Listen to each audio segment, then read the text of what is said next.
Today I'll be installing a Ford Motorcraft original equipment thermostat and a rubber gasket. Now, I made a mistake of putting in a 160 with a bad recommendation from the auto parts store, and once the weather got cool, the Crown Vic 2011 Police Interceptor was throwing a code, and the code was basically telling me the car's not warming up properly, or detects that the car's not warming up properly. Not a good thing. Lower thermostat temperature is good for a tuned car. That's another story.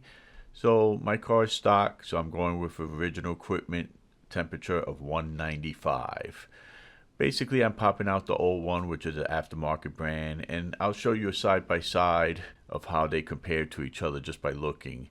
Now, the Ford Motorcraft, original equipment, it was designed for the car, and it looks like it has a lot of brass in the middle there and beefier springs. Now, if you compare the two right here, you could kind of just tell that one is a little bit better designed than another, dare I say.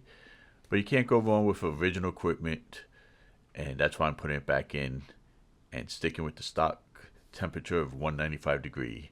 In the colder weather, I was noticing the 160, just the heater wasn't warming up because the coolant is not getting really up to operating temperature. So now with the 195, the car runs fine, no code, and the heater is more powerful. I'm getting hotter air in the car because it's a higher temperature, no brainer. That's my fix for the Crown Vic.